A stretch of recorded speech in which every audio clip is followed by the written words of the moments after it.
Olá, o Pauta Especial está no ar. No programa de hoje aqui no estúdio vamos falar sobre as disfunções temporomandibulares, ou DTMs. São problemas que atingem a mandíbula e os músculos responsáveis pela mastigação, causando dor e desconforto.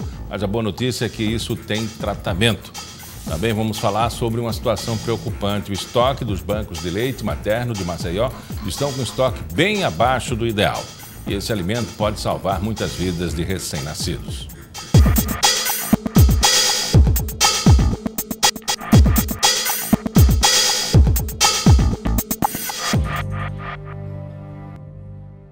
As disfunções temporomandibulares, ou simplesmente DTMs, atingem os músculos responsáveis pela mastigação e podem causar uma série de sintomas, como dificuldade para abrir a boca, desconfortos e dores na região da mandíbula, face, orelhas e cabeça.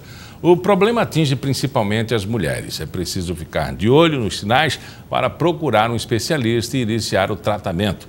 Aqui comigo a cirurgiã dentista Ana Leda Trindade, que vai dar mais detalhes para a gente.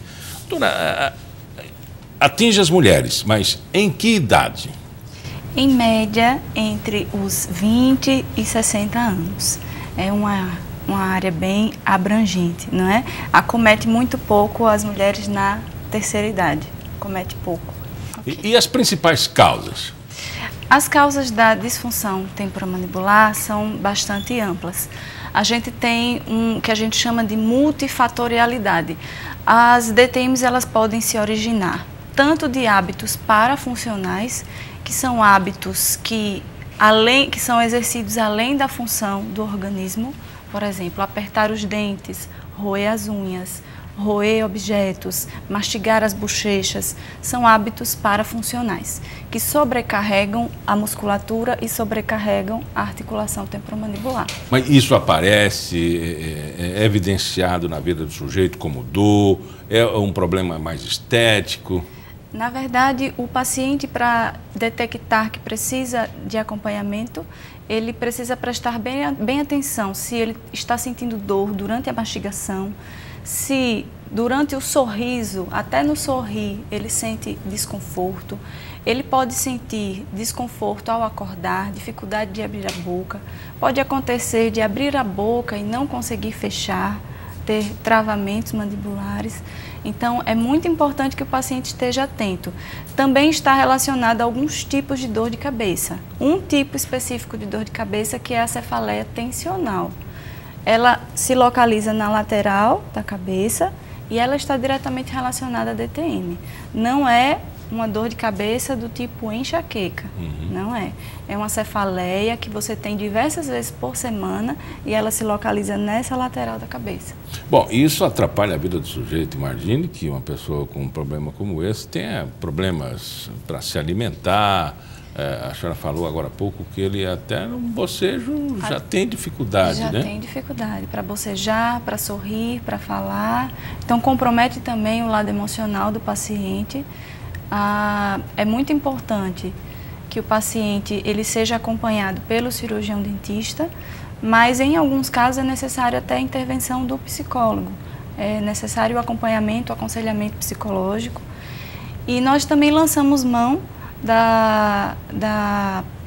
do atendimento da fisioterapia também. É muito importante. Fono, precisa não? Também. Se for detectado uma disfunção na deglutição, uma disfunção na fala, então é importante também o fonoaudiólogo trabalhar junto conosco. Pelo que a senhora falou aí dos sintomas, acredito eu que o dia a dia de um cidadão, de um cliente, de um paciente com esse tipo de situação, bastante delicado, o dia inteiro ficar com dor, né? A dor, ela surge geralmente nos músculos aqui da face, ou aqui na cabeça, ou aqui.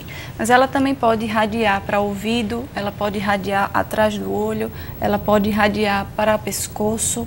Então, realmente é uma coisa que compromete o dia a dia do indivíduo. E pode ter, assim, sintomas mais graves, menos graves, graduação da doença? Sim, a gente tem duas classificações. A DTM muscular, essa DTM que a gente tem falado até agora, que é o comprometimento dos músculos. O músculo ele fica tensionado e essa tensão ela passa a gerar dor com o passar do tempo.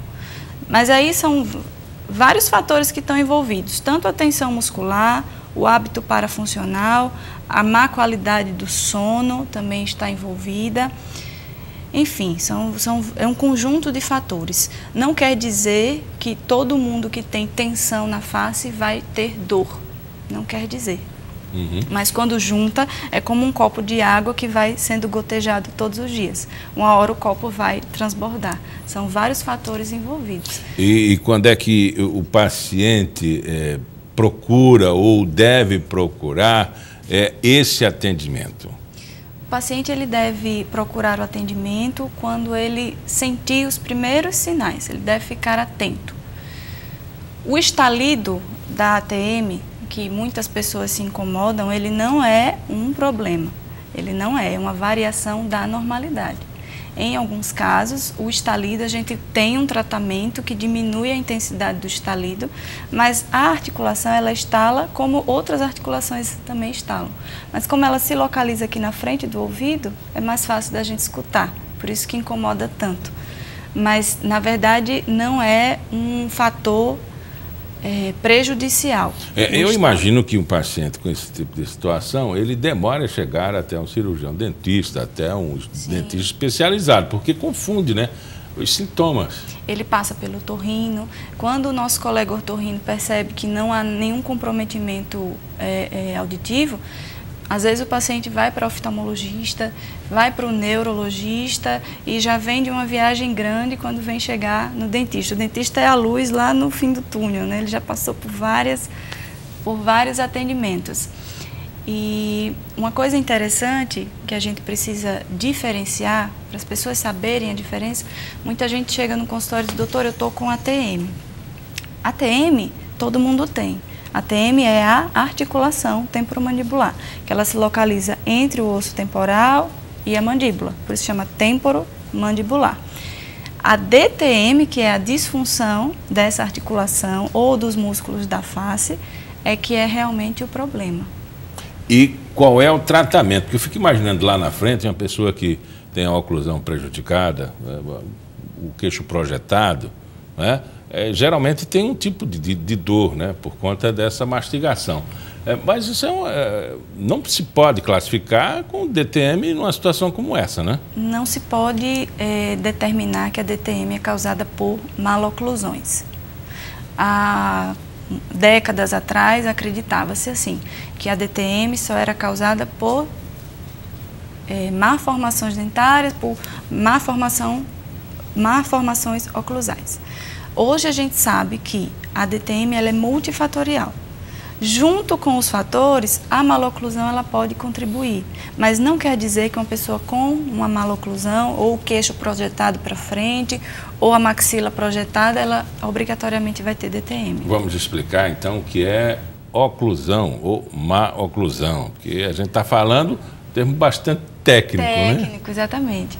A maloclusão são os desarranjos na oclusão dentária. O que é a oclusão? É a engrenagem onde a gente faz a mastigação. Os nossos dentes, eles se encaixam perfeitamente, eles precisam se encaixar. Mas, por variações anatômicas, a gente encontra ou a mandíbula muito para frente ou a maxila muito para frente.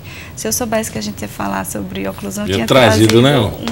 Então vamos lá. A mandíbula projetada, aí os dentes de baixo, eles se transferem para frente dos dentes da frente. Isso. E o contrário, os dentes da frente, fica aquele dentuço, né? Fica.